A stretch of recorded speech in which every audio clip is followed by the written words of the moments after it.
10, 9, 8, 7, 6, 5, 4, 3, 2, Oh my goodness! 1, go. Marcus Rashford, 1-1! You loser! Manchester United are in trouble. What is wrong with this guy? Oh man! The kit is causing eye damage and it's confusing the other players. Right now, we're getting peppered. Oh my goodness! Guys! For free! It dove over the ball. It pushed the ball in. It did everything but keep the ball on. This brother is the biggest waste of talent I've ever come across in football.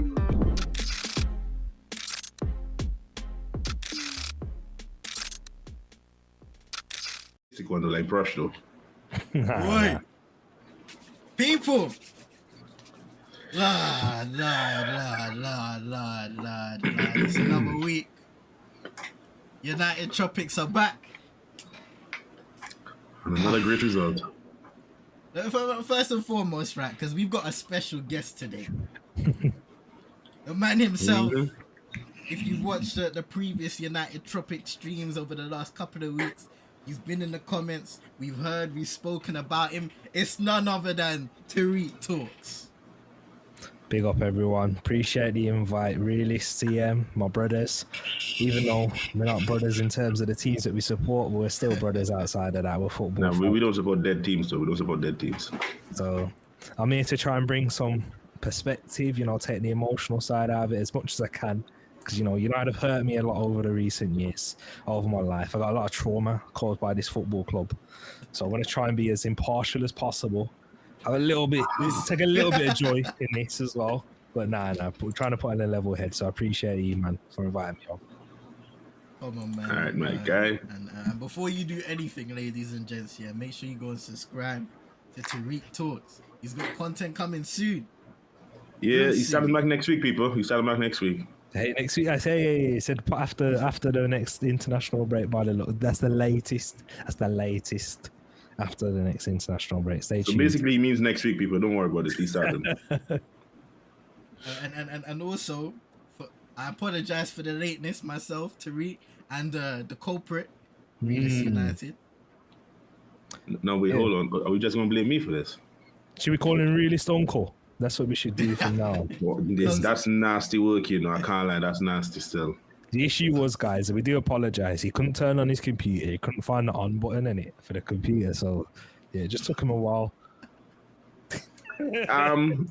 Just to clarify, my computer is all his own, so don't need to turn it off. Just saying. Because he can't turn it off. That's why, guys. Come on. Wow. It's a techie one, Big up Realest. How you doing this week, bro? How you doing? Bro, I don't complain, bro. I'm always good, bro. No matter what the situation is, man's just good, bro. Grateful for life, bro. I'm cool. Yeah, that's good to hear. Nothing stresses me. That's good to hear, man. Shout out to everybody in the comments. We got Moss Paxton, Brushy, Nick's in the mix. Big up the people in the comments inside still. Pro Zone Sports as well. Large ups to everybody supporting once again. But we gotta get into pressing matters, right? And I've got a little monologue to enter this conversation. Now, Manchester United were defeated 2-0 in the Manchester derby against Pep Guardiola's Man City side. Far from their best, but goals ahead of Ruben Amorim's side on the day. Phil Foden registered his first league goal of the season just before the 20th minute mark, as Erling Haaland starred with 2 goals in the second half, both of which consisted of questionable defending and panic by way of his opposing defenders, taking nothing away from the respected finishes. United's best opportunity came by way of Brian Mbeumo's left-footed volley, which forced debutant Gianluigi Donnarumma into an excellent save, showcasing his razor-sharp reflexes as a sign of good things to come for the 10-time champions of England. Now, we're going to throw it out to everybody in the comments. We're going to throw it out to T. We're going to throw it out to Realest. What were your opinions on the game? What were your thoughts? Should we go from the start first off or overall? What we're saying? Because I actually thought initially, to begin with, in the opening minute, well, he had a nice, decent bit of possession. And he was getting into dangerous areas, not really getting any shots off to begin with. And I thought about opening 15, 20 minutes, Man United started to have a foothold in the game. And when that first goal did come, it was kind of against the run of play. Doku was looking sharp. But when we dive into that first goal and how it was conceded, the poor defending from Luke Shaw, errors, this is where it kind of creeps in. And this is kind of like the soft backbone that we see from United in nowadays. In that United don't feel hard to beat anymore in certain games, and as soon as you break them, they fold. That's the issue that you've seen. So we've spoken about the other games as well. For Fulham, for example, you started off really well. You looked sharp in that one, and then the second half kicked in when it started to go. The momentum shifted. United went back in, and that seems to be an issue under Amorim. We'll talk about the issues as well. Of course, you guys can delve into that. Or if you feel like you've spoken about it, repeated too much in the certain areas of the pitch. But yeah, it is the first half. Again, you started decently, and there is building blocks, but is it enough though, man? That's the real question I want to ask you, and everyone in the chat watching. Is this slight bit of progress in terms of how you play in certain games, but the results still not coming? Is that enough? Just as he said, it's too easy to play through. Tariq, it's a derby game. There was no cards, bro. Yeah, that's seen that as a damning indictment, bro. And no cards. I will say also because this, mixes in perfectly with what T said. Bruno in the post-match press conference said, he said something along the lines of alluding to the fact that the team is not brave enough to basically execute the tactical requirements. We need people to be very aggressive in the moments of pressure. If you're not brave enough to do that, it's very difficult, especially touching on the vulnerability of the midfield too, if there isn't any support coming, most likely from those wide fullbacks. Go ahead, read this. I'm still, bro, no cards, bro. No one's trying to put in a crunching tackle. No one's trying to say, yo, the Roy Keane special, bro. Just tackle someone just to feel good, bro. Do something, bro. Nothing going, And to what Nick is saying with Bruno, brother. You see Bruno in the midfield in that double pivot there, it's like Bonnie Blue's having an event, bro. And she said everyone's free to have a chance, bro. Because that brother is tracking no one, bro. Everyone's running past. You see the first goal? He's just standing there, bro. And Phil Foden is going in and he's just standing there looking at him. And then he has the audacity to blame his teammates. Bro, you have to do something, bro. I know you're a creator, but brother, you have to embrace your new role and do something. My man's doing nothing, bro. He's doing nothing. We say, oh, little darling. I can tell you, bro.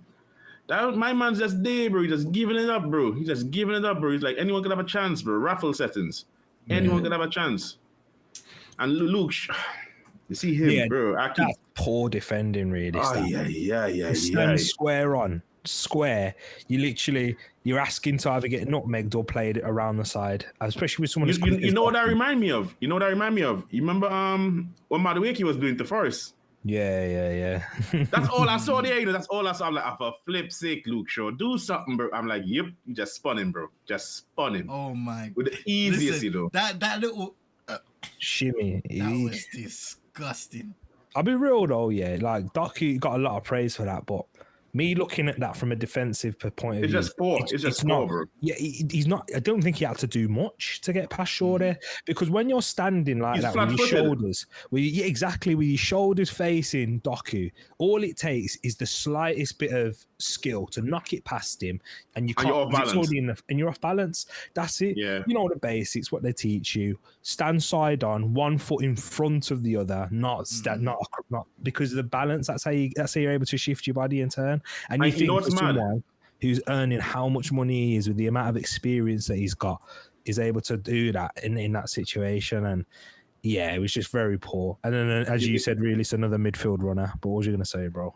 You know what's mad as well, though, Tariq? Bro, he's a professional, a seasoned defender, bro. You know you lost some of your pace. Why are you just standing flat-footed and not showing him on the inside. You know Doku's weak foot is left foot, bro. Just show him there, bro. Just show him there, because he's not shooting. That brother is not shooting, bro. So show him that side. He just stood there flat-footed. It's easy to beat you, bro. He knew he wasn't catching him. We blocked the first pass, and then look what happened, bro. The second one pissed me off the most, bro. There's no one, bro. We have 3 centre-backs, and as Roland said it there, if you watch the goal over, all 3 of them are basically standing on the goal line, bro. Yeah. What aggressive are we doing? Them, man. Yeah. No one's pushing up, bro. No one's pushing up to at least try to get the ball, intercept it, or block it, or do anything. Everyone's just chilling, bro. This team is just too soft to play against, bro. They're too soft. They're just too soft, bro. They need some type of crackhead in the back there, not like Rojo or Baye, not that type here. Like some type of, Martinez is just aggressive, bro. He would just run into some reason. We need something there, because them man are just too passive, bro. They're just passive. They're there. Do you know what it reminds me of? Do you know? Remember when Marco Silva? I think it was Marco Silva. It was definitely someone from the Fulham side that said that we kind of know that Man United centre backs don't want to step out and they don't want to be aggressive, and we know that kind of leaves space open in the midfield. I think in that moment you need someone to go, all right, let me not bother marking space. Let me look for where the potential goal scorers may be, because it's not space that scores goals; it's players. So that's where the midfield runner. You see a man run off the back of Bruno, you should be ready and over there to be aggressive, to at least contest the aerial duel, because 3 centre-backs as well, 3 centre-backs, bro. Exactly, especially for Doku to have 2 attempts to get the cross in. You should be on your mark, ready from the first one, and then you should be able to close down the second one and block and at least contest Foden. And if one of your centre backs is contesting Foden, it's not going to be an easy header. So it's poor. And then you see from the second goal early in the second half, it's same again. It's too easy. Ugarte getting beaten in an area where he should never be. You don't need to be that aggressive in that situation. You to be standing square on again, little nutmeg, folded a little around the corner, and then it was just everyone was half a step too slow. And if you do that in the Premier League, forget Man City, that anyone in the Premier League can score goals like that. So it's just too soft again. And and this is a theme now that we're seeing with Man United.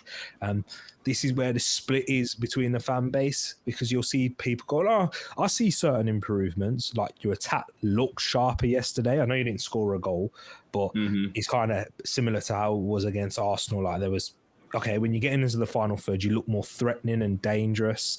End products was lacking a little bit, but more than what you've done last season. That's a step from there. But again, is that enough when all the money's been put over into that part of the pitch from the summer, and you've left the gaping holes in midfield, and then you're questioning, is the system's not fit for anyone in that midfield for me. For any player that you've got, the system's not fit for anyone.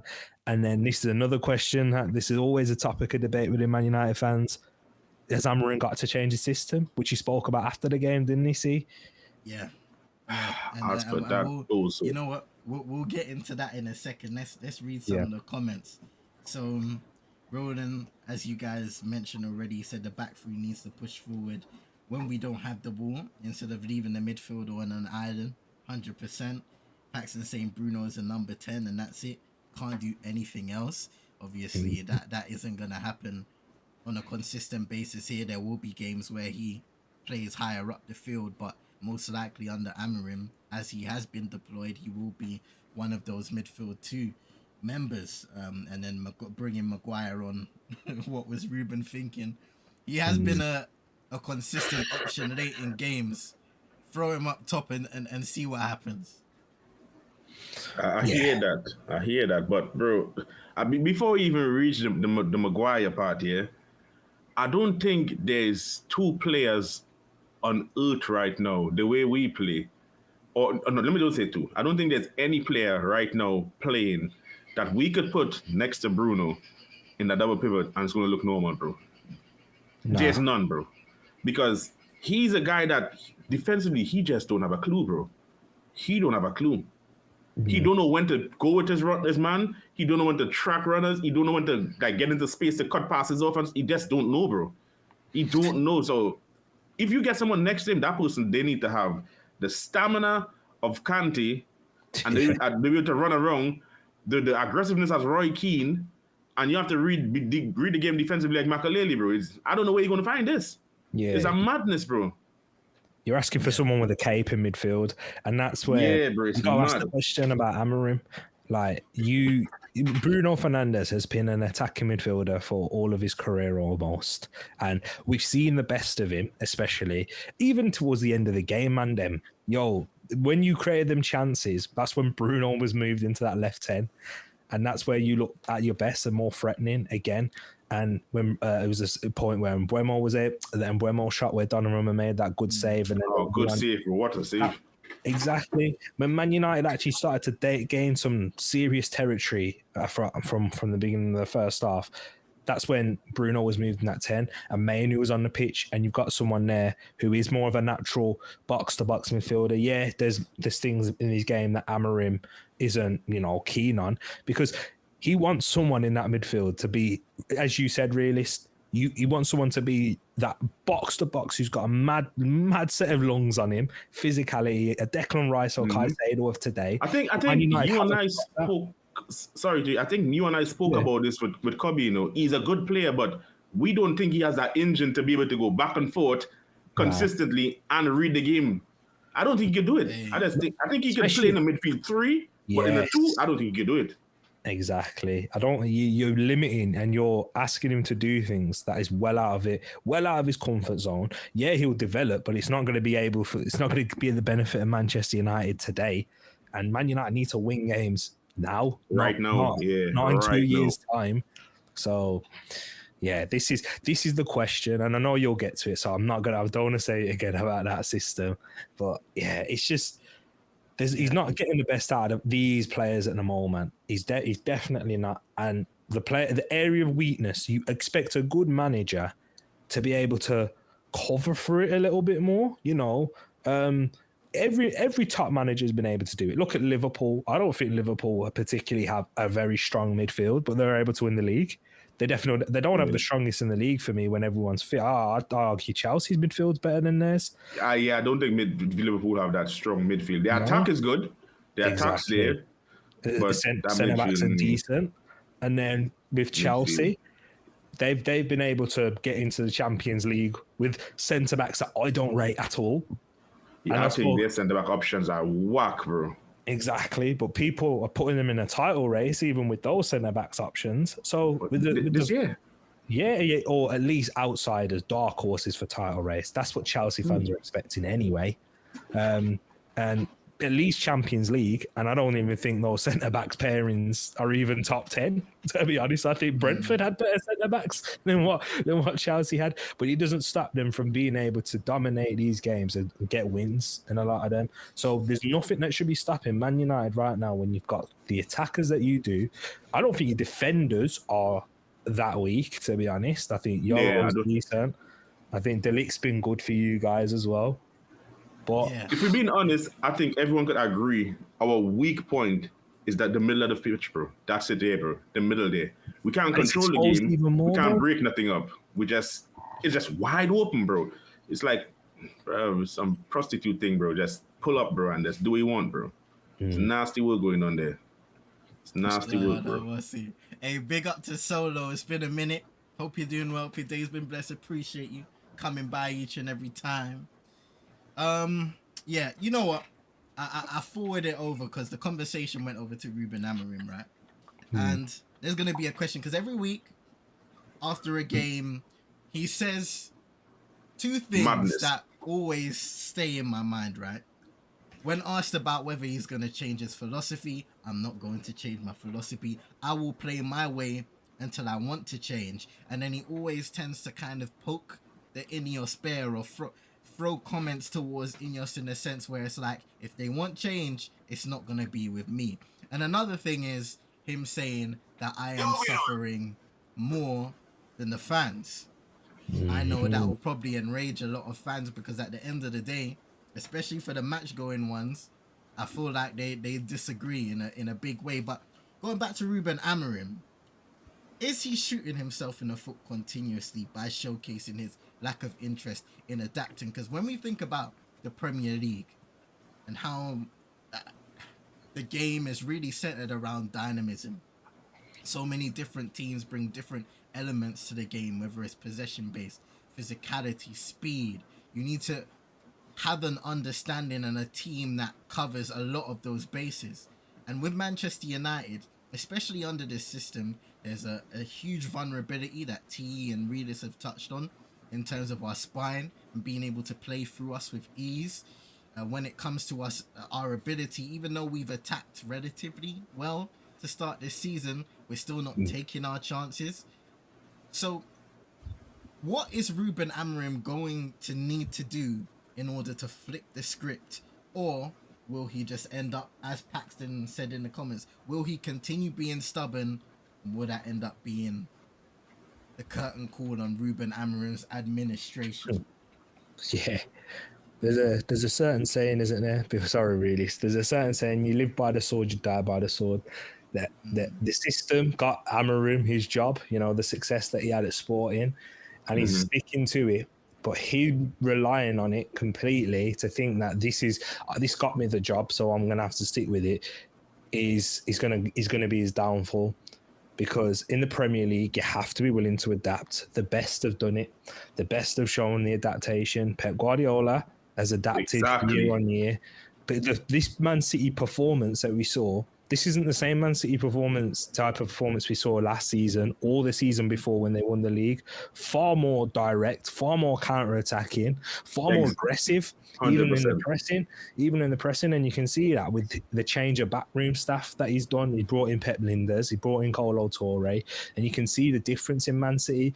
And yes, they're going through a transition. And to be honest, this isn't talking about Man City, but defensively they look a bit weak as well. And I think they look like they are giving up opportunities to various sides, not just you guys last night. But you've got to be willing to do that to get results in this league. Even talking about my own team, Arsenal in the 22-23 season played different football to what we're doing now.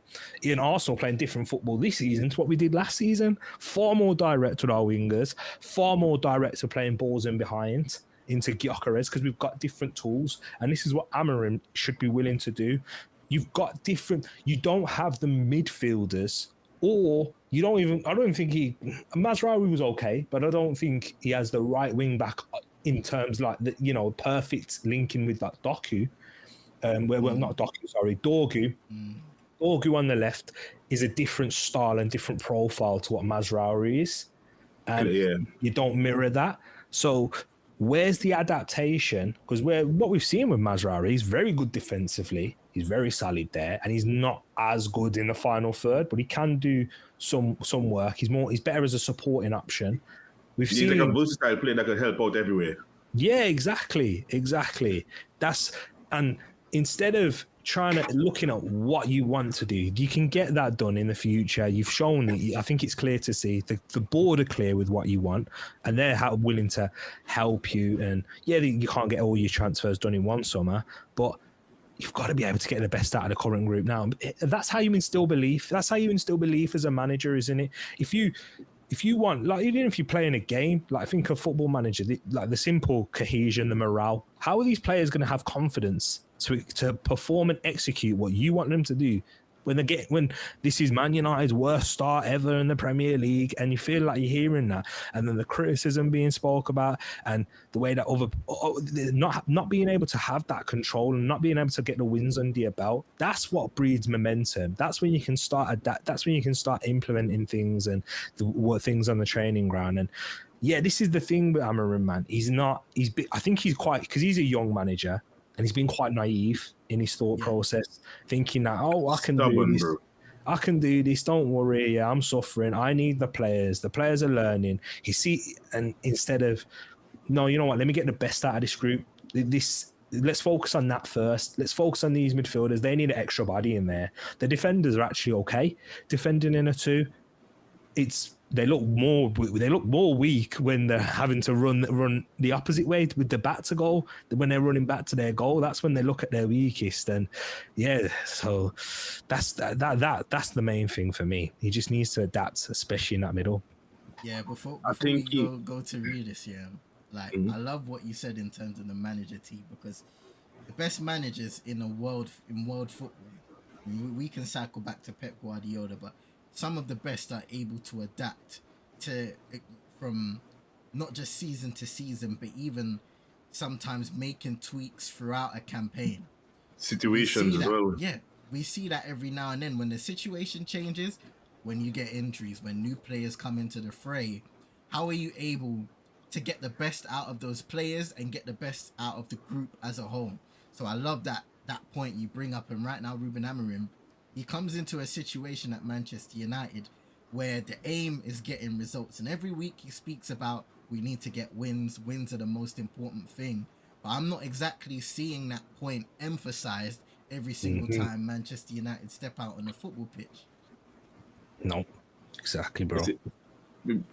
I think he's just stubborn and arrogant, bro. He's just stuck in his ways, bro, because my man just determined, he's like, yo, you don't tell me how to play, I'll get this to work. All right, at Sporting, right?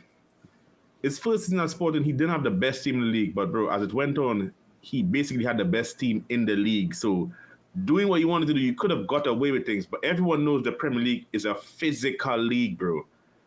If you have two people in midfield, you're going to get swarmed, bro. You're going to get... I was telling Brush, right? I'm like, Brush, you know what? If my man don't want to change from his three at the back thing, because everyone hates the three at the back, they think it's defensive. I don't think it's necessarily defensive. You could change on the three at the back and play three in midfield instead. Am I crazy to think that? Just play three in midfield, bro. So no, that way you have one person to... Yeah, so you have one person that could actually sit there and the next two could help contribute going back and forth, bro. My man's just insisting on these 2-10 thing, bro. That shit is whack, bro. It's not working, bro. It's not going to work, bro, because the midfield is too exposed. When one person leaves the midfield to go up to help, my man's there by himself, bro. One person's there by himself, unless one of the centre-backs drop into midfield. And you can't consistently do that. Depends on the team you play. They're going to adapt it, bro. They're going to put someone on him. Realist, you're absolutely spot on, bro. And that's a good point, because you could still play Ahmad at wing back and you could still have Bruno in the middle, but then you just take, especially now that Cunha's out with an injury, just take one of those 10s and put a Casemiro or Mainu alongside of a Garte or Casemiro, and then you got Bruno still in there, and you get more out of Bruno because you can put him closer to the forwards. You can have Šeško and Mbeumo as like a front two, which Mbeumo's very familiar with because that's what he looked very good in at Brentford, working with Vissa. And it's also something that Šeško's familiar with because he worked in a front two at Leipzig with a Penda. So you've got the familiarity there already. You're still prioritising working with your wing-backs, and you're actually able to overload the midfield, because that's one tactical tweak that I've seen now from Fulham and Man City, putting someone in between the lines and basically teasing the centre-back and say, you've got to step out to me. Are you brave enough to do it? And Man United centre-backs aren't. Yep. You're correct. Kyle watched Man City did that to us yesterday, you know. Bro, Pep don't play counter-attacking football, bro. And that's what my man did, bro. My man just chilled. He said, you could have the ball, bro. Keep the ball. Let me see what y'all do with it. What y'all going to do with it? And we couldn't do shit with it. Exactly. You want me to give you an example, like of when? You know that Reinders chance, where Reinders clipped it over? Midfield runner. Who tracked him? He just went his way. He just went his way, bro. No one. Exactly. No one. That wasn't a sneaky run around the back of someone. He ran right through the midfield. Right through the midfield, exactly. And was able to get a 1v1? The last goal City scored, bro. We had the ball. We the one had the ball, bro. And them man just chilled. They just chilled and say, okay, come attack us then. Exactly. And we just chilled. I still don't understand bringing Maguire on there to do what, bro? Brother, we playing against Usain Bolt up front, who's built like a Hulk, bro. And you're going to put Maguire there.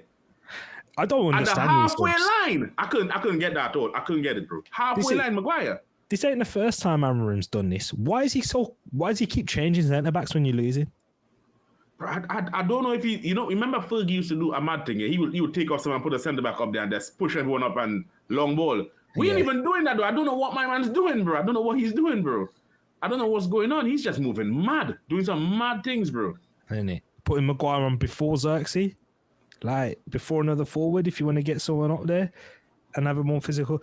Yeah, but with substitutions and that, I try to lay off of that, because with substitutions, it's always hindsight. Look at how you set up and how you felt beforehand, and what you felt beforehand came to fruition in this game. Is midfield's a problem. Foden drifting in between the lines. Oh, suddenly now Foden's the best player back in England now. But this is Man United's a perfect opponent for that, for you to be a number 10 to gain your confidence. I mean, I saw Smith Rowe come on and he scored against you. Josh Cullen, before the international break, did he grab a goal against you as well? Was it him for Burnley? Yeah. Another Burnley midfielder. Yeah. So this isn't something this is a pattern now. And then when you're seeing these patterns being developed, what are you going to do to change it? This is where the real management comes in. That's where you earn your money. How do you stop this? How do you stop teams doing this against you? I have a question though, because I was talking to Brush about this like probably last week or something. I was like, Brush, something just making me think that Amorim is coming into this game too confident. He's thinking that, what, City's with injuries, we could do them. I just kept thinking this man's thinking we could do them, and he would just go for it, bro, and just do a madness. And the way we started the game is like, this man said, yo, we could take these man, Brother, you could never just go to City and think you're going to take them, bro. It don't work that way. Don't work that way, bro. And Pep just was just relaxed. That's the most relaxed I've seen Pep in a while, bro. Because he's always agitating on the sideline, and my man was just chilling. Do you know what do we say in life? What do we say in life, man? You see the real character of a person when things are going bad. So in a football match, and the back's against the wall. When you see the real marks of a team is when you're up against it, when you have to suffer in those moments. That's how you see if a team's really together and where's the weakest point in the team. You don't see it when everything's going good. In the moments where, everything, the free-flowing football, your wing-backs are getting into the box, crossing, strikers getting shots off, etc. No, it's when you're up against the cosh. You have to get in your block, get in your 2 blocks, suffer, defend your box. That's where you see the team. That's where you see the weakest chain in the link. And every time Man United get that test in games, they concede goals. This is a problem, and they're conceding goals in a similar way. And your manager should be addressing that in changes, whether it's changes in tactical information or personnel. We're not seeing those changes. Didn't this back three all start at the beginning from game week 1? They've started every game from game week 1. Yeah. I don't think our captain is painting himself in glory, because he is waffling differently, He is waffling, bro. Bro, my man's blaming everyone, bro. And he don't realize he's stinking the place out. Yeah. I mean, it's a techie one, man. Like, large ups to Wajid on the Maguire point. He's saying because he got important goals last season. So from that perspective, you get it, but I know there's going to be a lot of people that don't like it at all, because logically, like what T said, when you have attacking options to come off the bench and you're chasing the game and you need a goal, surely you're going to bring and trust those guys first and foremost before you throw your last minute desperation heave, your full court heave onto the pitch. Yep. Roden said Amorim is very inexperienced at this level, and after spending 200 million, the pressure is on qualifying for Europe. He's not won back-to-back games. It's ridiculous. And it's a damning indictment. There's the guy here who said, I'm not cutting my hair until we win, what is it, 5 games in a row. That brother, his own hair is going to kill him, bro. That's not happening. It's mad. He's cooked. You know them brothers that got their hair touching the ground. You know them Rasta man that got the dreadlocks just dragging on the floor.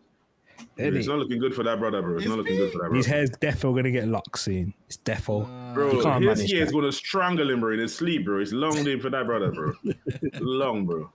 No, because it's not nice, bro. Imagine you as a viewer. Yeah, I know I watched the video of him. He said he started it off as a joke. Yeah, he didn't think it was gonna get this bad. But, bro, he's gonna be sleeping one night, bro. His hair is gonna strangle him, bro. Because, brother, can you, man, actually look at the calendar with all the fixtures and see back-to-back wins for us coming up? Can y'all look at that and see that? You got Sunderland and Brentford, but I was quite impressed with Brentford on the weekend, to be fair. Exactly. Exactly. I think that could cause you problems with brother, them. Because they know how to play the back three. Yeah, exactly. And they know how to get midfield runners. They know how to get their centre-backs to push up, like Pinnock. And Pinnock was rusty, but... Man, like Snoop Dogg, yeah? This is it, like... these managers, like look at Crystal Palace. Yeah, you can play good attacking football with a back three.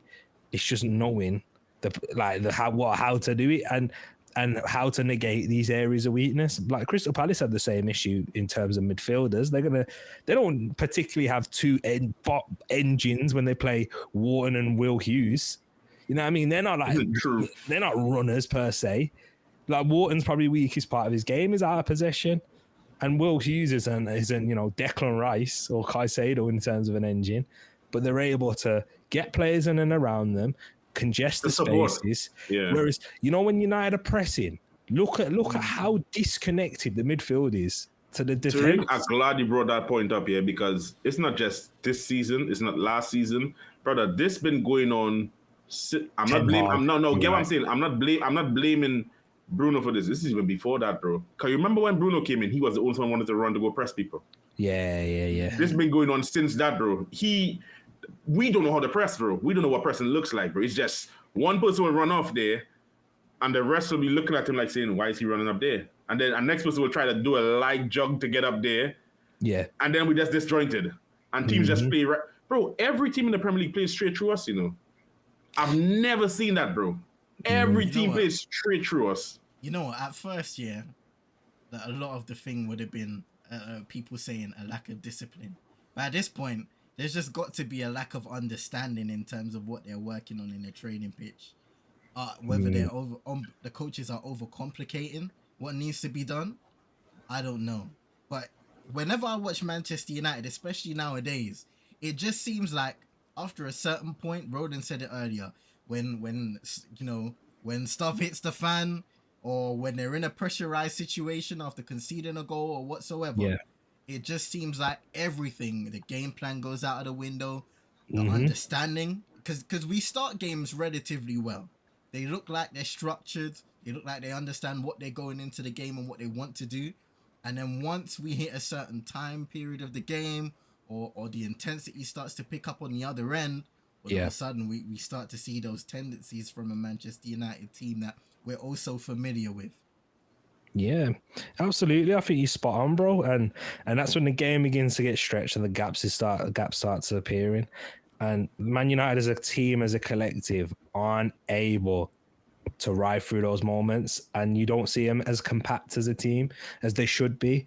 And that's why I think opposition know, they'll start well as long as they don't score and have something to hold on to. We can hold on and get back. We can get into this game and we can feel our way into it, and then we can find our 10. And you look like.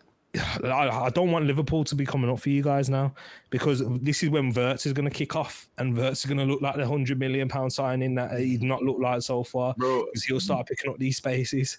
You know what's mad? Yeah, I spoke to CM like probably an hour before, and I was like, bro, I do not want to play Liverpool. It's going to be nasty. When I watched Liverpool, you remember how Ferguson, how we were under Fergie, bro. Even when we played shit, bro, we're going to win the game still. Yeah.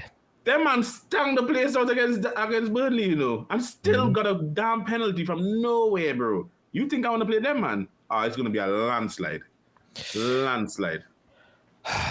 I know. It does landslide, feel like bro. And Isak first goal in coming against us, bro.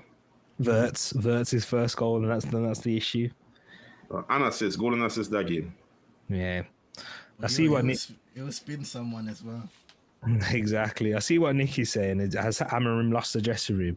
For me, watching it as an outsider, it doesn't look like that yet, because I still see the players in trying to execute. There's not they're not half like jogging back and not putting in effort. I don't see that from what I'm looking at, and they are still going in games like towards the end of that one, maybe because it's a derby, it's a little bit different. And Man United have tended to step up in these big games, like first game of the season against us. Get a yellow card at least, do something, man. A bunch of losers, bro. So there, and as you said, CM, you see the structure in the beginning of games. When you see Man United under Oli towards the end and Ten Hag, there was no structure at all. It was free rolling, and I don't see that in terms of the players. Some for some reason, he's got the silver tongue to keep the players on side, and I think the players do like him to an extent. the ones that are there now anyway, not the bomb squad that's just been gotten rid of. But what I will say is, Nick and everyone else, results. If you don't get results, then the players will stop believing. The players can only go for so long, and then when they stop believing, trust me, it'll be clear to see then, and then he'll be gone before you know it. That's what gets managers sacked for me. Is unless you're Chelsea, it's purely based on results for them. But what gets managers sacked is the players stop believing, and then when the players stop believing, then there's no choice. But yeah, it won't be long if it keeps like this though. Yeah, it's true. It's true. It's a good point, and I wanna, because this is gonna be one of the final kind of questions of this segment, revolving around the Manchester City game and onwards. Moving forward, and let's not speak about any potential signings. January's far away. We don't really know what we're gonna do there, and especially the summer. Forget signings for a second. Thinking from a tactical perspective, how can the situation be salvaged in terms of getting results in the immediate and short term? See, I think there's only two things people want to remember Amorim for, you know. One, well, clearing out that man who we needed to go, bro, because we needed people to leave the club. We needed that. That and the fact that he just can't win games, bro. I saw something a little early on before we came live there with that. It was showing all Manchester United managers' win record, bro. Yeah, Amorim is like, boy, it's not looking good, bro. He's all the way down there. He's down there, bro. Down there. He's down there. I'm sure. It's not looking good with us, though. I've got something here. Yeah. What does it say? Since match day 12 of the 24-25 season, Ruben Amorim's first game in charge, no ever-present Premier League team have performed worse than Manchester United. 31 points from 31 games, minus 13 goal difference. Yeah. No, let that set in, bro. You know how bad that is. You know how bad that is. That's I'm telling you, like mid-table teams will sack the managers for less. Brother, not just that, bro. Every team's gonna pull up at Old Trafford now and say, we could have these, man. We could have them. Bro, there's no fear factor no more. Anyone pull up to Old Trafford, they'll be like, we could do these, man. Like, this is it, and this is where it goes to your question, CM. For me, for what the first thing that you have to do, the manager has to do and the team does, stop conceding high-quality shots. So build it from the back. Let's go into games. Let's make sure that we're not giving teams in too much to work with. And then you can let your quality, at least for the beginning, let your quality determine the games. Like the quality of your forwards do it. Because I do think you have got very good forwards now. Like I like Umbermo, I like Cunha. Like those, even if they wouldn't come to Arsenal per se, those, if they didn't end up at Man United, I think they'd have ended up at a top 5 team in the Premier League, if not in Europe.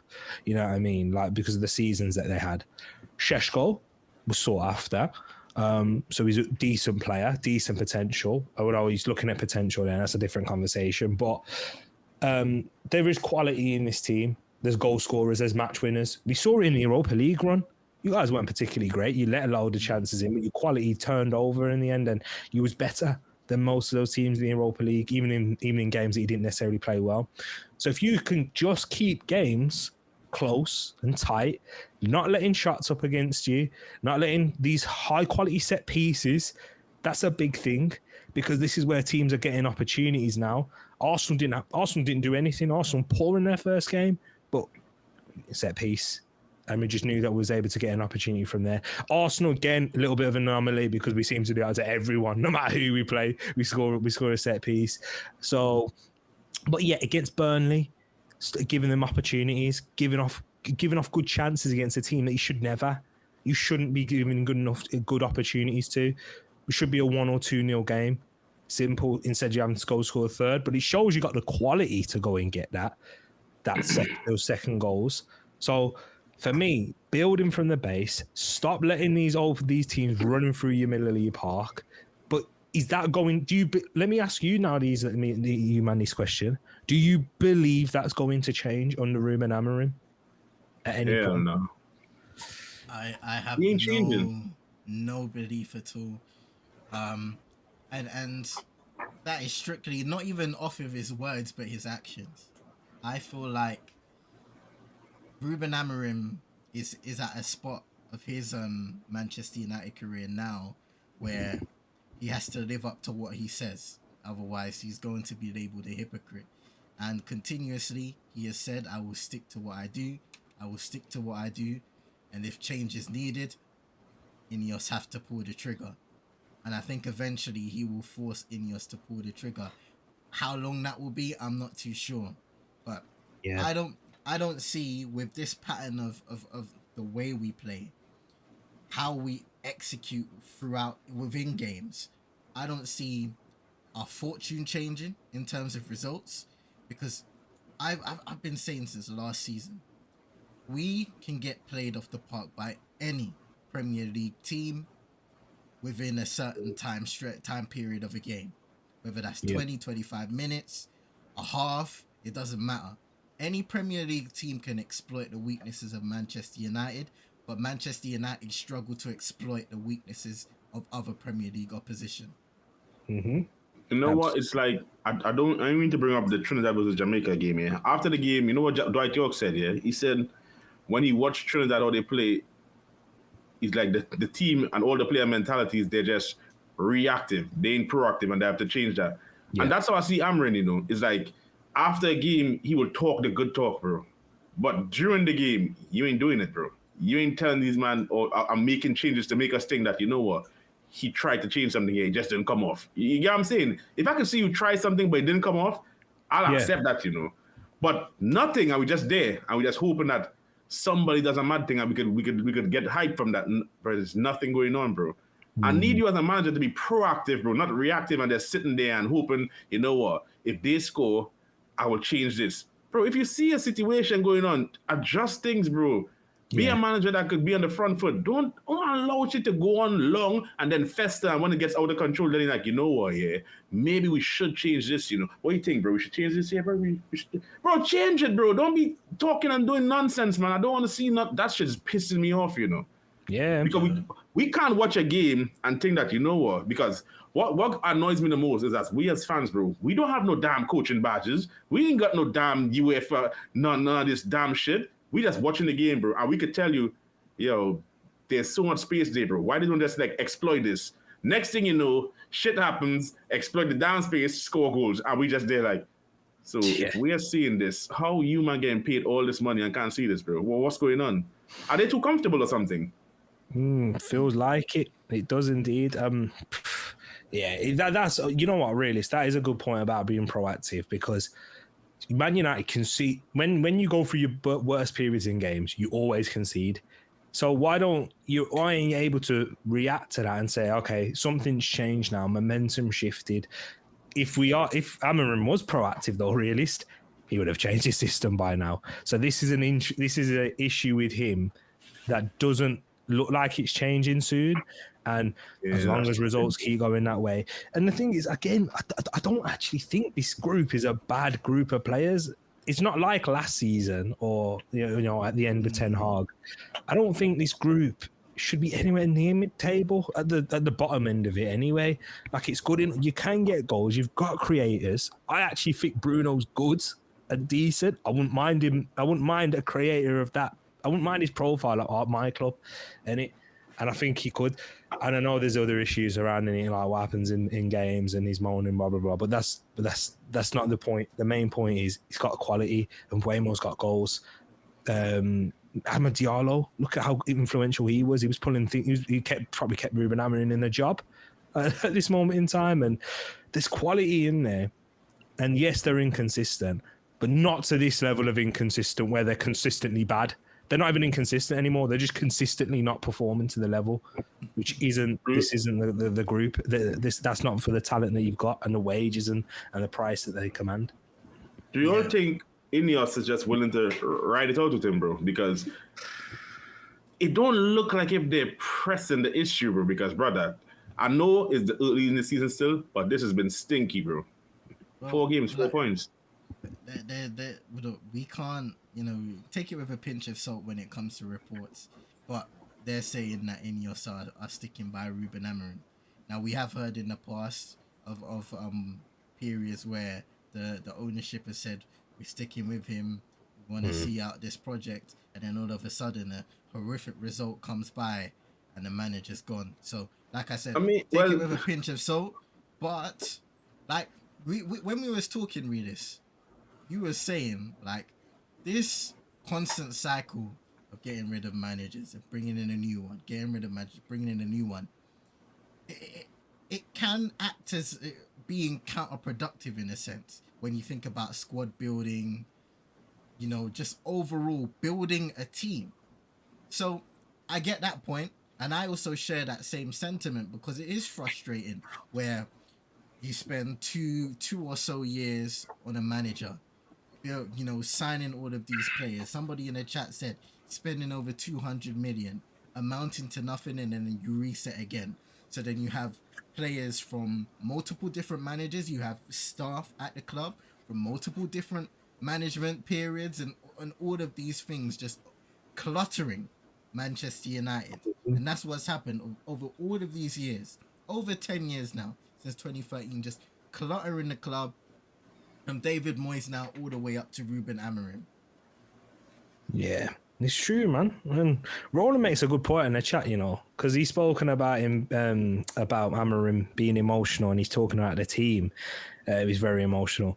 Your team is a reflection on the manager. Arsenal get a lot. I have to hear it all the time in terms of how Arsenal play. Arsenal play negative.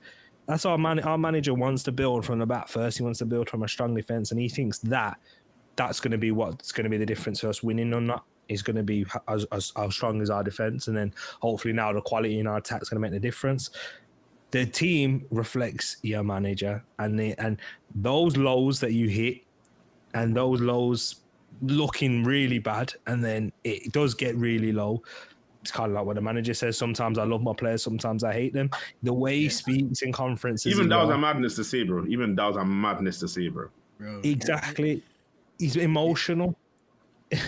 He couldn't watch and you know what? I try my best not to hold these things against you, but I have to say, he couldn't watch a penalty shootout against Grimsby Town. You look at the reason you analyze these things, CM, is because you're trying to make sense of what you're seeing. Why my team not beating Grimsby? But then you look at your manager and you're seeing that, and you're like, does that, like, we're over-indexing probably small things because you're trying to make sense. How come we're struggling to beat Grimsby? My manager doesn't look brave enough. Again, he can't show solidarity with his players. It doesn't. Obviously, it's not important, and some people will say, of course, but he's not the one taking the penalties. That shouldn't matter. But then, you're looking for the mentality, the psyche, trying to tap into the psyche of the team, aren't you? And if that's what the manager's like, and he can't watch penalties and he can't stick it out and brave it for his players, then how do you think the players are feeling? You understand? So this is where, the proof will be in the pudding. What's your upcoming games now before the international break? Because this will be vital if it keeps his job. Brentford, Sunderland, is it? Yeah, it's long, dude. And they're two of them at home, innit, as well. Let me see, Man United. I believe so. Let me see. And 4 weeks rest as well, because you ain't got no Carabao Cup. You ain't got no European no League Cup at all. So we got this weekend, Saturday, 5:30 is Chelsea. 27th is the 12:30 dreaded kickoff against Brentford away, and then back at home on the 4th of October against Sunderland, and then I believe we go on international break after that. Forget results. You have to see differences in performance. Like, the results obviously important, but you can't go 3-2 Burnley last minute penalty again. You just can't afford to do that. Against bro, you know what, yeah? This Rush and I always say this, yeah? Bro, I don't care if you win 1-0. Give me a performance, bro. That I could see something and say, you know what? This looks promising. But when we win 5-4, bro. But with that 5-4 there, oh my God, bro. There's some diabolical stuff going on. Own goals, just bare madness, bro. I can't watch that, bro. That's watching you see, I'm terrified for all the folks who grew up watching United, you know, because brother, they get old now, they probably sick, bro. They probably have heart problems. You can't watch this team, bro. They're gonna kill you, bro. This shit ain't good for you. You can't watch United if you have high blood pressure and shit, bro. That shit's gonna kill you. Facts. Because watching these, man, your blood starts boiling, bro, because it's just bare nonsense, bro. Bare nonsense that go on. Listen, hey, okay. We'll move on to the final topic of the show, because this is peak. Now, we've spoken about it on a previous show, Realest, but it's gonna be interesting to hear T's insight on this, right? Because I know you probably heard and been reading up on the Kobe Mainoo situation. Yep. Ruben Amorim and his comments before the derby. An article came out on The Athletic, published by Carl Anker and Jessica Hopkins, where Ruben Amorim doubled down on his opinion and gave more insights on Kobe Mainoo's situation, basically alluding to the fact that he thinks that Kobe needs to play with more pace. My interpretation after reading the entire article was him speaking from a perspective of intensity and tenacity, both offensively and defensively at times. And then a couple of quotes. So he said, Mainoo is really good at controlling the game, but if he plays as an 8, he has to reach the box, return and track back. And sometimes he has to cover a lot of space with just 2. Bruno is doing that job, and then sometimes it's bad luck.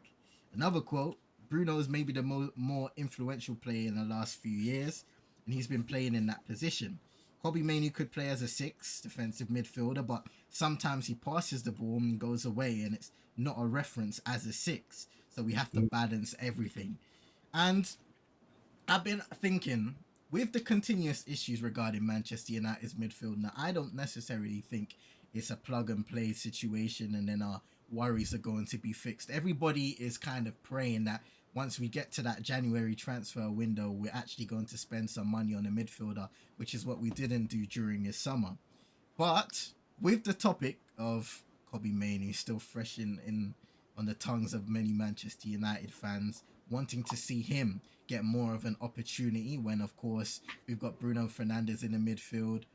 Realest has been very critical of his role in the midfield, especially defensively, and the role that he plays and the stability he's not exactly able to provide in that midfield on a consistent basis. But then on the other side of that midfield, we've also got the likes of Manuel Ugarte, who hasn't really been consistently playing well. We've got Casemiro, who can still contribute at a certain level, but can't keep up with the pace and the requirements of playing within that midfield too.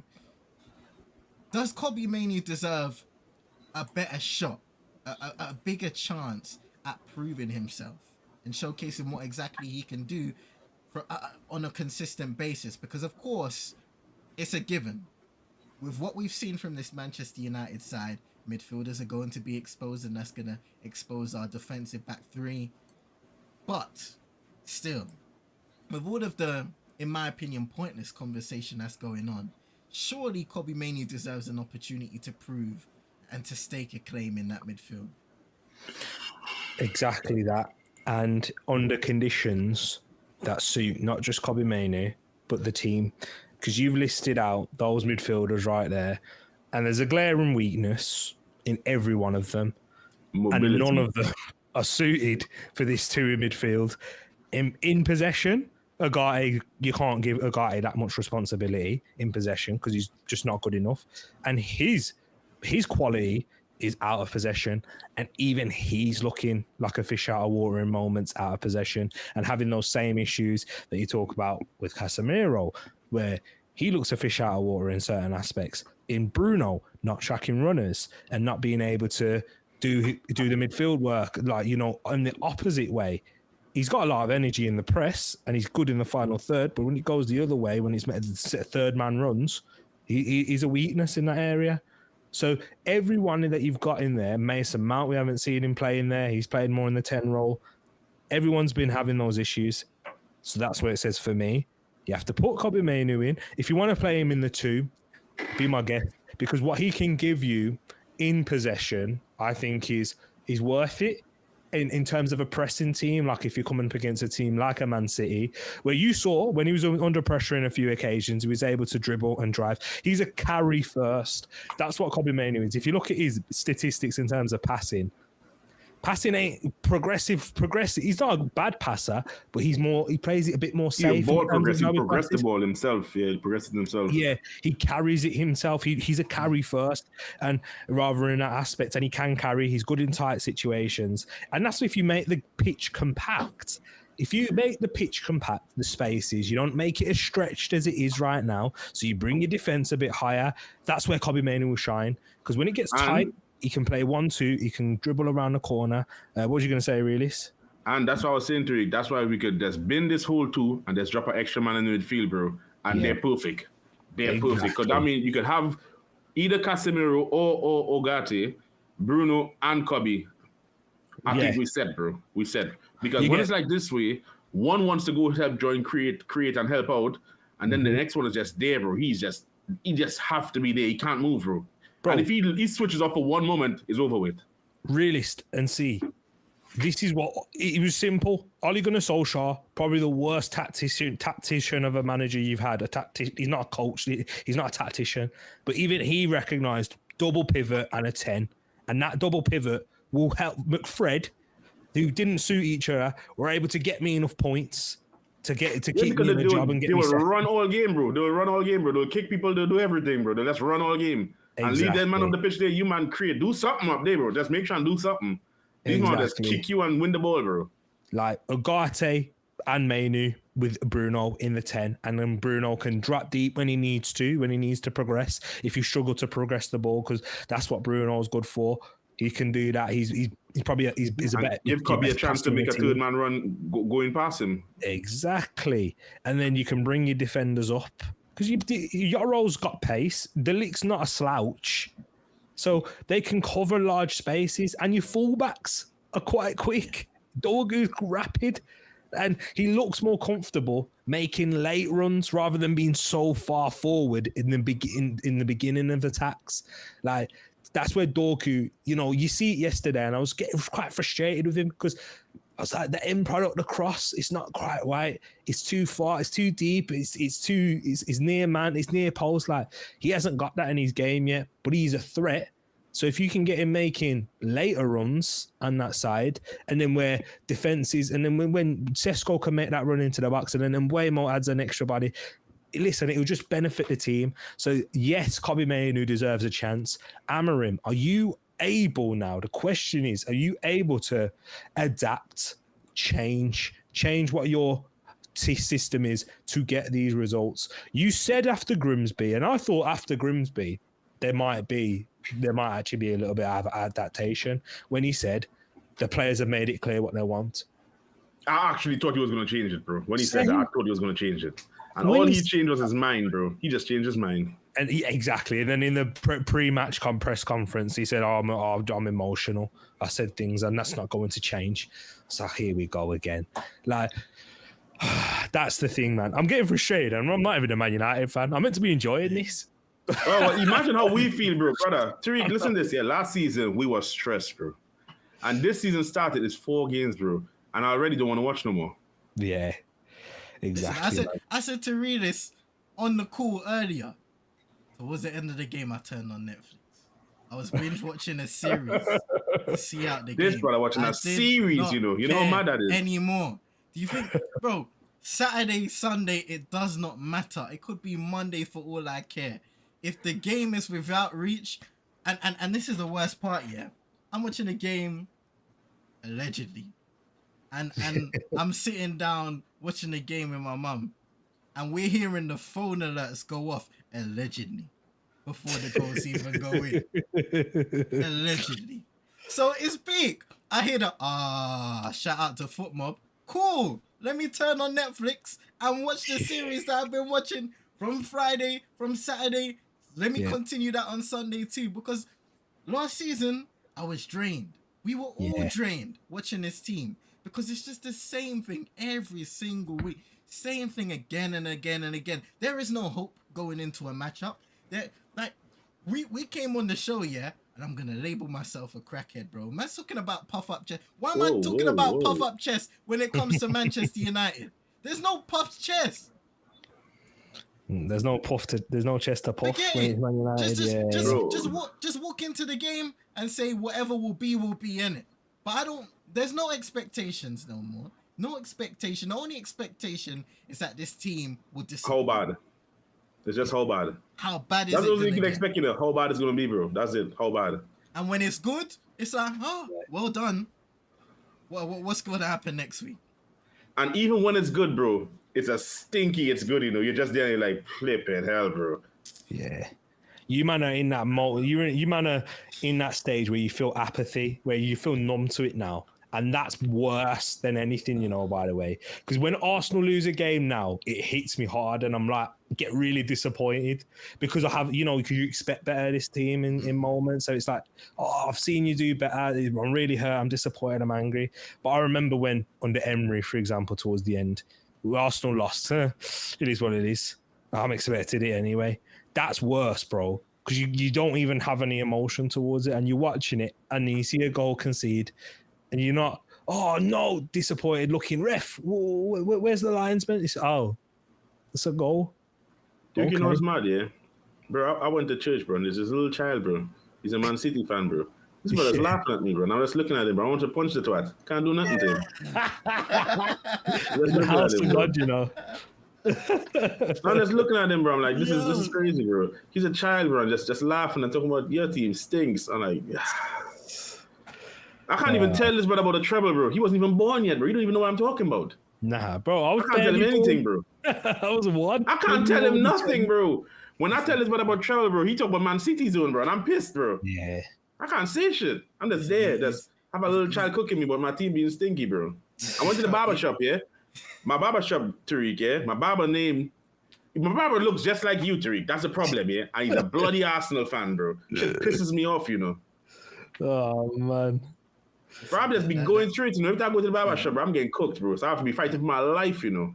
That kid's coming around with the offering basket. Readers have just got swatting that basket into the sky, fam. Go on from here, man. Go on from here, bro. Waste, man, bro. Nah, bro, I've been going through it, bro. I'm going through it, bro.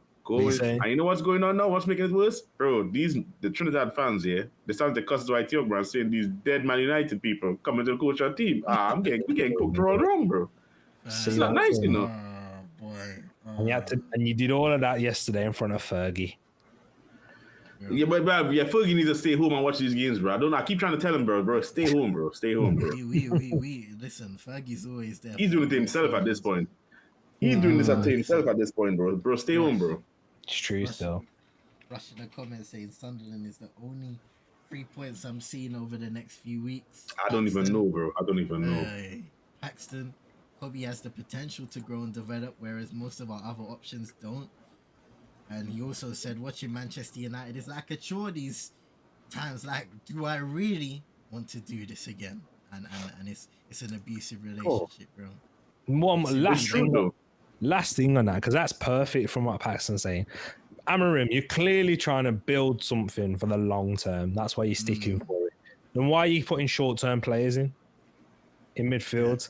Why wouldn't you rather give Kobe the games to develop rather than, you know, play a 31-year-old Bruno who's not out of position? Yeah, he's your best player. But you should put him further up the pitch, who ain't going to be in that position next season, more time, because he'll probably head off to Saudi next summer.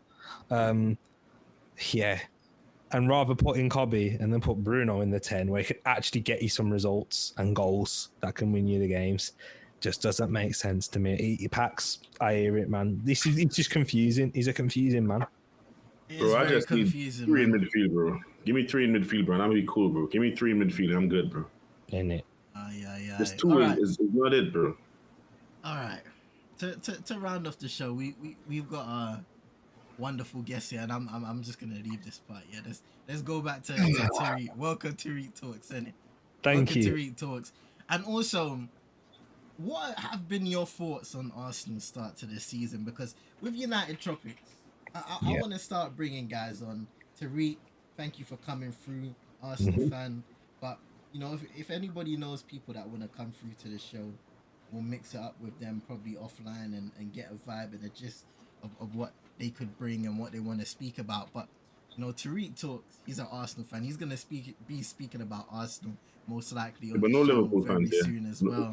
No Liverpool fans, sorry. No Liverpool fans. We can't deal with that one, bro. Nah, we can't deal with that one, bro. No. Hey. Oh yeah, that's a techie one. But Tariq, Yeah, we can't deal with what do them. you think about Arsenal's start to the season? Of course, you got Champions League kicking off this week against Athletic Bilbao. Yep. But you guys in the Premier League, in terms of your performances thus far, what are your thoughts? I'm delighted, bro. And the best way to put it, probably the word is I'm excited for what's coming. Because with this season so far, we've seen a lot of change, and I think that's kind of got underrated in the narrative of, you know, what outsiders, I'd say. Because like when you listen to Sky Sports and you listen to these pundits, they make it seem like this Arsenal group has been together for 5-6 years. I mean, Salah said it in the interview before the Arsenal game. He's like, he says Arsenal favourites because this Arsenal team have been together for 5-6 years. Excuse me. It's only Saka, Martinelli, and Gabriel were here 5 years ago. Everyone else has only come within the recent years. And look at the amount of signings that we've made. We saw the weaknesses that we had last season. My biggest thing was squad depth. We didn't have the depth to cope with injuries. And our performances took a big hit. Even when we did have the players fit and available, Arsenal were a bit predictable and weren't able to have much goal threat from other areas apart from Saka. Saka was the only biggest goal threat. We'd have others that would just chip in with the odd goal or two. You know, we had players that could get in and around the 10 to 15 goal mark, but we didn't even get players over that due to the injuries that we had. So when Kai Havertz was out, he ended up like our top goal scorer, out injured for the rest of the season. We're having to play Mikel Merino. Arsenal lacked in depth in those in the attacking areas in particular and defensively. Now, fast forward to this weekend, Arsenal go with no Saka, no Saliba, Rice is on the bench, Ødegaard comes off within 15 minutes, and no Havertz, no White. White doesn't even come on. And if you'd have told me 2 years ago, Arsenal playing a game without those players, and we're going to win 3-0 and comfortably, I'd have laughed. Even if you would have gave us Southampton, who got relegated, because you remember when we drew 3-3 against Southampton, who got relegated, and you saw the drop off in Arsenal's performance. There wasn't a drop off, and we actually saw improvements in certain areas, and that's what gives me positivity and confidence. The fact that before the international break, everyone. I'm so disappointed in how Arsenal played. And Arsenal had to take something at Anfield. They had an opportunity. Liverpool, this is what Jamie Carragher said, Liverpool have brand new players settling in. Liverpool had 3 players that were brand new starting. Arsenal had 4. So where's the narrative come from that? Oh, Arsenal, they've not been together they've been together for ages. This starting 11 don't need to adapt. They're fine. That's not facts. What was you going to say? Yeah? Can I say I don't agree with the fact that, you know, this team has more players settling in, or they've been together for this amount of time. I think that's a ridiculous conversation, because most likely every transfer window there are going to be moving pieces, whether it be players going out of the door or coming in. I did agree sometimes that with Arsenal, especially when it goes into those big games, I want to see them put down more of a marker. Not to say that Liverpool game early in the season, only a few games in, is essential, a must win, or the season's over, or you overreact or anything of the sort. But sometimes I would like to see Arsenal put a flag down and say, we're here. Yeah. I see what you're saying there. And yeah, again, shoulda, woulda, coulda, if buts, maybes. I think us missing those key players, you don't see the best of Arsenal, but you saw a good enough Arsenal which could have got something out of the game, and I think Arteta recognises that. First, I think these games paint a lot, because these were probably the most watched games at a point. So Arsenal against Man United, that wasn't a good game in the beginning of the season, and people are like, oh, if Arsenal got away with one here, like they weren't very good, they didn't really attack Man United as much and whatnot. I think the Liverpool game, which nobody really attacked. Liverpool didn't attack either, and they were at home. But because they got the free kick and they got the points, it's a little bit different. And then the Man City game from a couple of seasons ago, isn't it? That's where that's what sticks into the mind of people. And when that was a 0-0. And I think Arsenal did go play for they were happy with the draw because that draw kept the title in our hands at that point. So I think those paint the picture a lot. But then I can give you other games, like when we played Liverpool last season at home, I think we went for it. We went for it. We drew 2-2. It was all right, entertaining game. Arsenal against Man City last season. People forget it because Louis Skelly took all the talk at that point because of his celebration. But Arsenal won 5-1 against Man City. Arsenal have played against Chelsea, and we went there and we drew 2-2. We drew 1-1 in difficult periods. Arsenal have gone for it in these big games. Of course, Arteta, his primarily thought is to keep games tight. And our big 6 games wasn't the issue. It was the games against West Ham, Fulham, Crystal Palace, Brentford, those types of teams, those where we drop the points. And yeah, those big games tend to be close, don't they? They tend to be, unless it's, yesterday. But but yeah, those against like Liverpool, Man City, they're not blowouts. They're not 4-3s. They're not that often. They're going to be 2-2s, 1-0s, 2-0s. They tend to be close. I just think Arsenal were looked at in a different way. And I think we're going to be until we win something, which is why I think it's so important to win something. Because look at the best way to put it is, and I don't blame people for doing it, because you look at Liverpool yesterday, win 1-0 or those late goals. People go, oh, stuff for champions, sign of champions. That's the first thing you think. But when Arsenal do it, because we haven't got that trophy to our name, bit emotional that is Arsenal relying against set pieces to beat Burnley. Yeah, that's not good enough. Winning builds trust, I think, and then people trust Liverpool now because they've won it, because they've proven it, they've done it. So people are like, oh yeah, Liverpool will be fine. They're going to click. It's just a matter of time. Arsenal don't have that yet, so we're still on the back foot. Okay, we need to see something from Arsenal now, which is why I think it's so important we go and win this season. And if Arsenal drop points, it's, this is why they don't win. This is why they can't, whether it's against Liverpool, not going for it. Arsenal could have went for that game and lost 2-0 or 3-0. And then people aren't going to say, you know what, at least Arsenal went for it. It's going to be, nah, this is where Arsenal are. They don't have the mentality. So that's why I think just win. Those 2 words, bro. It's just win. Once you win, the narrative changes. You Man United fans, you know it, especially when you was going through the Fergie days, when you was at your pomp. Nobody was questioning, you had to beat Newcastle 4-3 thanks to a last-minute Chicharito winner. Is that a sign of that you're defensively not good enough this season? No. The narrative was, Man United do it again. Stuff for champions. This is the mentality. They know how to win. Your mentality gets questioned when you don't win, when you don't get over the line. So once we get over the line, those things will start to change, and Arsenal fans will be less frustrated and less having to go on social media trying to defend ourselves. So yeah, that's why it's important this season. Get the win. Man City next week, man. Man City look like people, people go to and fro with Man City. Oh, they're back. Oh, they're not. They're still bad. Oh, now they're back. We'll have to see. We need to see a performance. I want to see goals. I want to see multiple goals. Depends how Man City set up as well, by the way. It's not just Arsenal setting up. Depends if Man City want to make it a bit of a... From what I saw yesterday, if they play like that, I mean, it'll be an entertaining game because Man City will give us space then. Because there was space for Man United to attack. They just didn't quite have the execution. Whereas if we can do that with the form of some of our attackers, Madueke's been in good form. Eze looks sharp. They play that left back and right back. Yeah, you man are in for a field day. That's what I'm hoping, bro, for O'Reilly there. And he played right back, Kusanov. Yeah. If they play those 2 boys, yeah, it's a long day for them, bro. Hey. But if we win, then that will give people more belief, won't it? See, that will slightly change the narrative for the next week or so.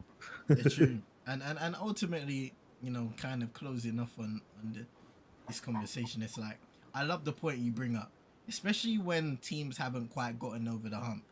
Yeah. The most important thing is getting results and building that camaraderie that trust from within, and the character.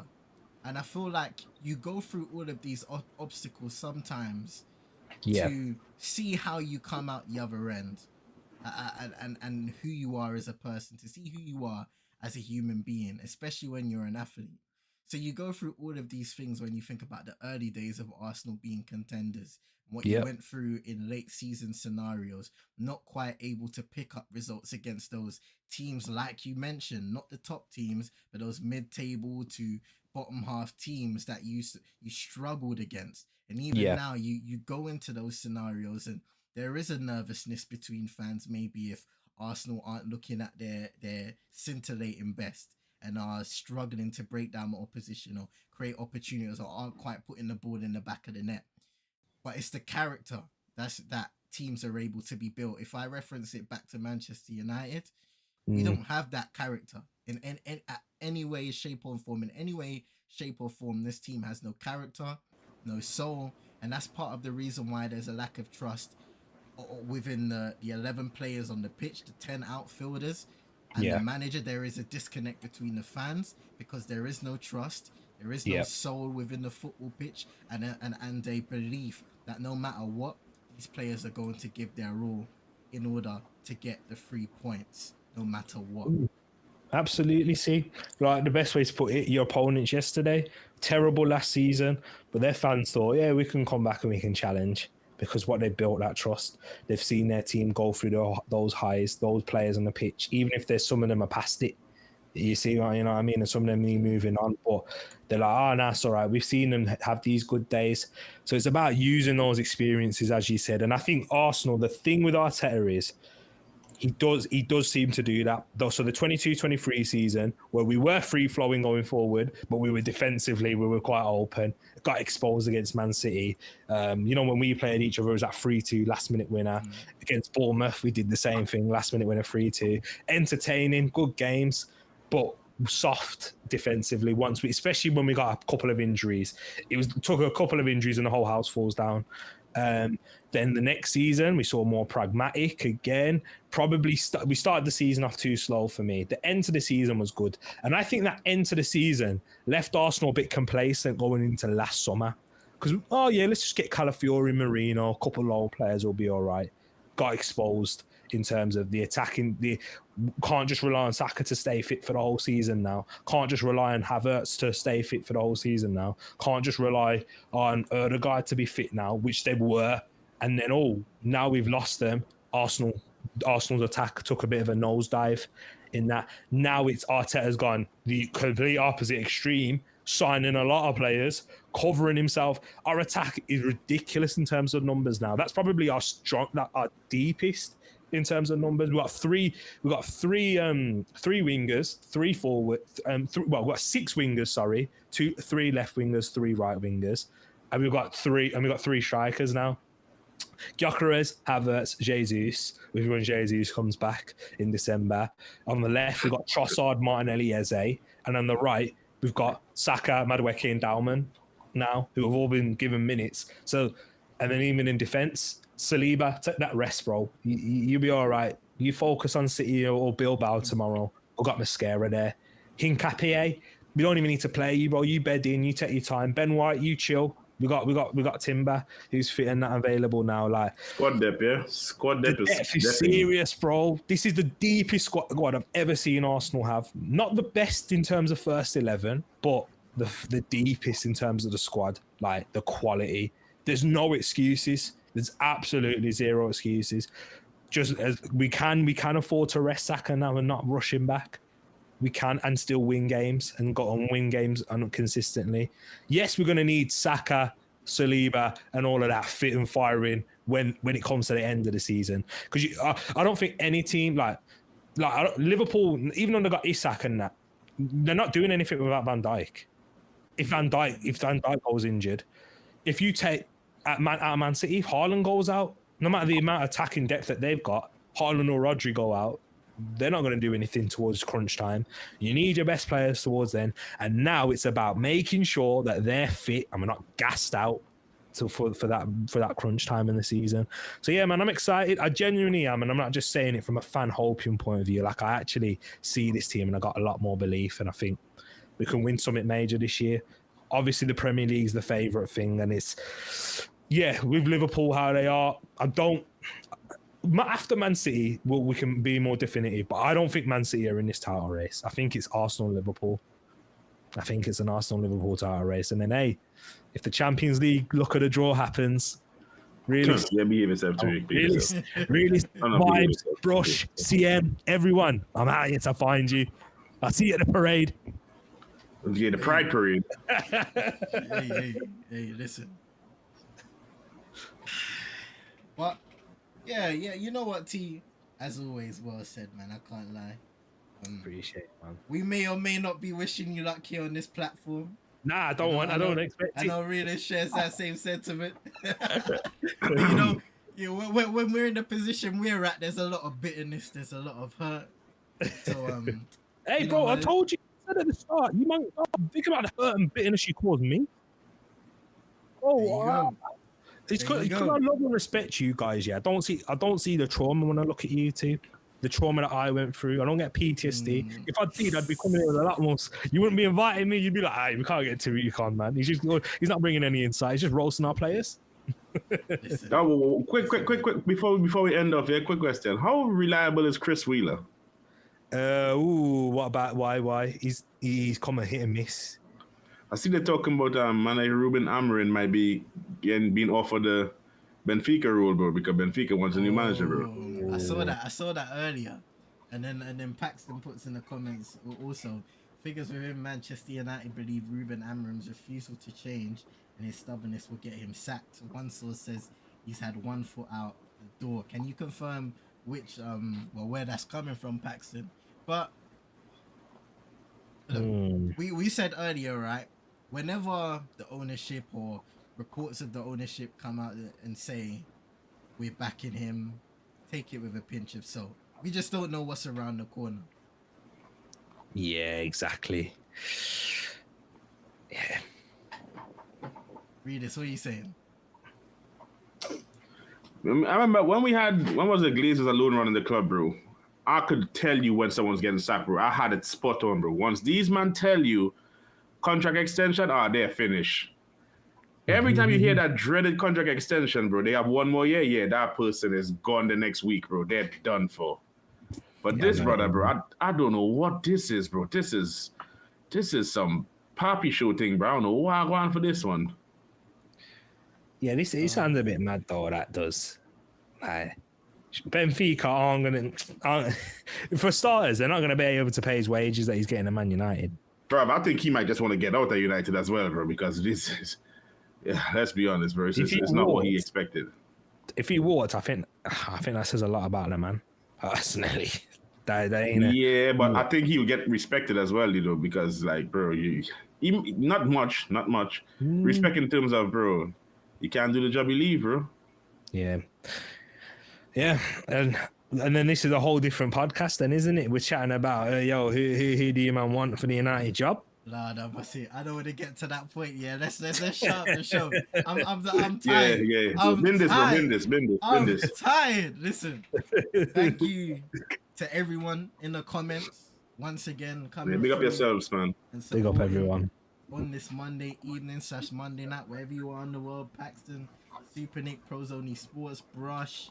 We saw Moss in there. Wajid. Just everybody, man. Large ups to everybody. Solo, all the man them still. Come on, man. Blessings to everybody that's come through. Big up to Moss, of course. Always providing those updates in the chat. And to our guest, Man Like T. Listen, you're welcome on any time, bro. Love speaking football, as always. Let me tell you this. Let me tell you this. Big up to you each and every time, innit? And I've spoken to Realest about this in the past. Especially now, I'm a lot more selective on who I talk football with. Because I don't listen to foolishness anymore. I don't stand for it. Oh, you man finally realized and see the light I was saying, bro. You can't speak with everyone, bro. They'll do your head in, bro. Trust me, it's a pleasure to be in here. And especially on the Man United channel, like I feel welcomed and I feel loved. So big up, man. And that's from you guys, you two, and the communities that you've built, bro. So I really appreciate it, and love to you, man, for shouting me on, for giving me that phone call. My agent got through. He said we had to talk details, you know what I mean? We gotta keep them things hush. Hey, what do you mean, man? Yard man don't speak through no agent. agent. What do you mean, man? Direct line, man. Answer the damn phone, boy. Agent, you know.